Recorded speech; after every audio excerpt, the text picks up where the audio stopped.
Guys, ഇന്നത്തെ പരിപാടി മീൻപിടുത്തമാണ്. നമ്മുടെ പീച്ചിപ്പാടത്ത് പോകാനുള്ള പ്ലാനിലാണ് കേട്ടോ. നമ്മളെ ചങ്കൊക്കെ കൊടുത്ത് ആഹാ, വളരെ നല്ല ക്ലൈമറ്റ്. മഴ പോയില്ല, ഈ മഴയത്തിന് മീൻ പിടിക്കാന്ന് വെച്ച് നമ്മുടെ വാണിയമ്പാറയിൽ തിരിഞ്ഞകത്തോട്ട് കയറി കഴിഞ്ഞു. ഓ എന്തല്ലേ, എന്ത് രസമാണ്. ഞങ്ങളത് പീച്ചിപ്പാടം എത്തിയിരിക്കുകയാണ് കേട്ടോ. വലയും കാര്യങ്ങളൊക്കെ ആയിട്ട് ഞങ്ങൾ നടന്ന് പോവാണ്. ഇതാണ് പീച്ചിപ്പാടം. ഇവിടെ വെള്ളമൊന്നുമില്ല. പീച്ചിപ്പാടത്ത് വെള്ളം കുറവാണ് കേട്ടോ.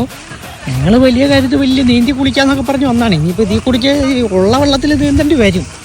മഴയില്ല, മഴയും പോയി. ആദ്യം തന്നെ ഞങ്ങളിവിടെ കലക്കി കേട്ടോ. കലക്കിയിട്ട് പുതിയാക്കി പോരി. കുറച്ച് കിട്ടിയിട്ടുണ്ട് കേട്ടോ. പെട്ടക്കിനുണ്ടോ? ഞങ്ങളിതെല്ലാം കൂടി കൊണ്ട് വർത്തില്ല. അതെ കേട്ടോ, എല്ലാം വാരി ഇടണേ. ഗൈസ്, ഇവിടെ എല്ലായിടത്തും ഇതുപോലെ ഇങ്ങനെ മീൻപിടുത്തമാണ് കേട്ടോ. കണ്ടില്ലേ? അപ്പോൾ ഓക്കെ ഗൈസ്, അടുത്ത വീഡിയോയിൽ കാണാം.